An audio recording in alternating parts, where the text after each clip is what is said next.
kaya ko sinasabi yung mga ginagawa ko na effective ay para sana magawa nyo rin. Gawin nyo rin. Dito magkakatalo yung iba't ibang klaseng influencer when it comes to addressing social issues. Most of them would actually advocate other people changing into how they think they should act. And there are these kinds of influencers that actually give actions that would have direct result doon sa gusto nilang mabago. One is usually idealistic and one is realistic and pragmatic. This is Pinoy Extreme. Let's do this! This is Pinoy Extreme. The other suggestion I made, community support. Perks. More students will pass. Kasi hindi man supportive ang pamilya nila, supportive yung komunidad nila. Of course, hindi yan sapat. At nakakainis kasi tayo na naman.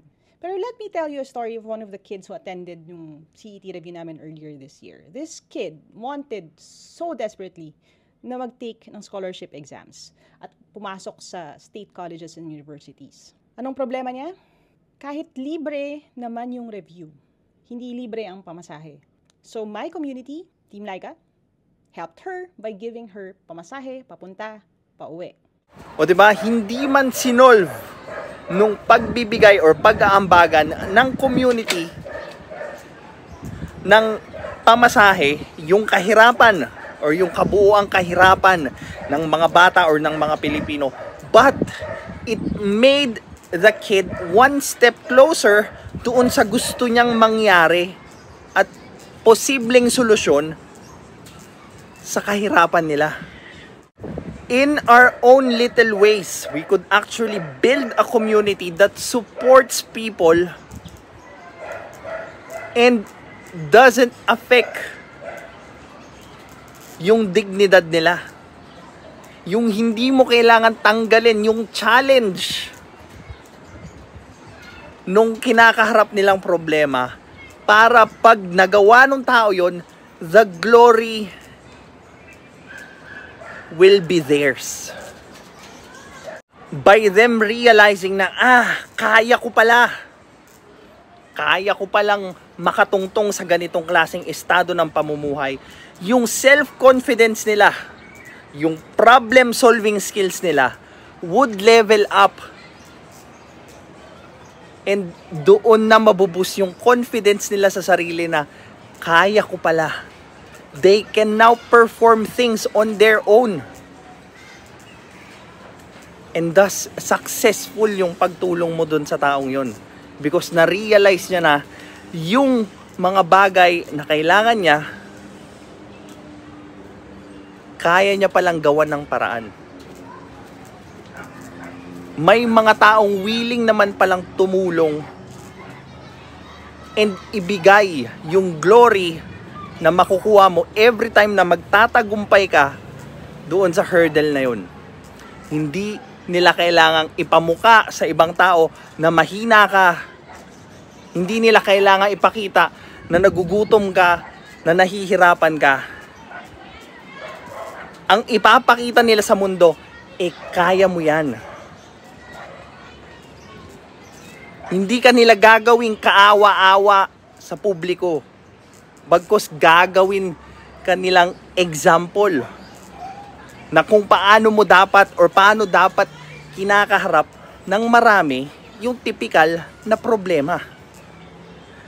Ang difference lang ng mga yumaman sa hindi pa yumayaman is yung kapasidad nila para mag-solve ng problema using with whatever resources they have. And yun yung gustong ituro ngayon ng buhay at ng mga influencer na kagaya ni Laika. And a little more. Pero ang masakit dun is not yung estado niya sa buhay. Pero yung fact na nung nag-usap kami, the child actually cried because. And in her words, ito yung sinabi niya, maraming salamat po kasi po, kayo po naniniwala sa akin. Kasi po yung pamilya ko, lahat ng kapitbahay namin, pag sinasabi ko sa kanila na gusto kong mag-aral, sayang lang daw yung effort ko. Nagbakasakali siya na magsabi ng sitwasyon niya para i-cover namin yung pamasahe niya kasi alam niya na pag sinabi niya sa magulang niya yun, pagagalitan lang siya. So being a big sister, a big brother, to people in your community who need help actually works. Okay? And right now, being a big brother or big sister in a community that you really wanted to help to doesn't necessarily mean you are going to solve their problems for them. No, you are going to teach them how to solve their problems. You are not going to remove it from them. Kasi yun ang susi para magkaroon sila ng confidence sa sarili nila na kaya ko pala to. Hindi mo kailangan maging savior sa mga tao. Bagkus kailangan mong ipaintindi sa kanila na kung ano yung kaya mong gawin, kaya din nilang gawin. I-empower mo sila. Huwag mong i-elevate yung sarili mo or yung image mo para maging tagapagligtas nila. Bagkus bigyan mo sila ng tools para magamit nila sa pag-solve nila na sarili nilang problema. Hindi yung bibigyan mo sila ng partida, ng awa, and then what? You are going to claim that you actually saved them? IPs in the North were told na wag na lang sila pumasok kasi hindi naman sila makakahabol. And I get to tell those stories not to make you feel bad na may mga ganun. Pero I get to tell those stories because in both situations, they shared their story to me in confidence. See the difference between a poverty porn or an influencer that is trying to get the glory from the people who actually worked hard for it versus doon sa taong nag-e-empower ng ibang tao. When the people that they've helped, yung nagkwento, they are doing it hindi para maawa yung mga tao, but they are doing it out of confidence kasi yun yung nagawa ng tulong mo sa kanila. Binigyan mo sila ng confidence.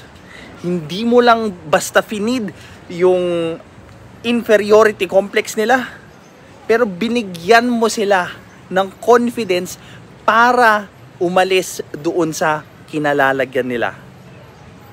And that's something. They told me na, Coach, salamat sa videos. Teacher na ako ngayon. Bumalik ako sa kung saan ako nanggaling. Ako ang magtuturo sa mga katulad ko. That young Muslim lady actually gifted me a malong when I went to Davao. And she told me, ngayon coach, sabi ng tatay ko dun sa mga tatay din sa amin, na sumugal kayo sa mga anak niyong babae.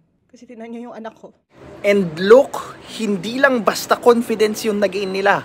They also gain other perspective. Ultimo yung mga tatay, nakala nila, hindi magkakaroon ng magandang kinabukasan yung mga babaeng anak nila pag pinag-aral nila because of what you've done. You've changed the wrong mindset.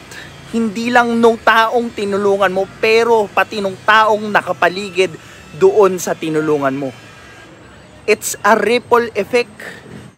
We talk so many times about changing the perspectives, the mindset of the rich, so that they would give way to the poor. Kasalanan ko ba kung ang nakita kong gumana at totoong nagbigay ng mga more opportunities sa community nila ay hindi changing the minds of the rich, but equipping and empowering the poor? Yung method mo, kahit gaano kaganda yan, kahit gaano kasarap sa pakiramdam yan, it would still be judged by the effect nung sinasuggest mo. It's not going to be judged by the intention because we can claim all of what we want have good intentions, but just like as the saying goes, the road to hell is paved with good intentions. So we need to always check yung effect nung gusto nating gawin, nung gusto nating itulong doon sa tao rather than the intention nung gusto nating mangyari. Because at the end of the day, the results will speak for themselves. This is Pinoy Extreme. Have a good day.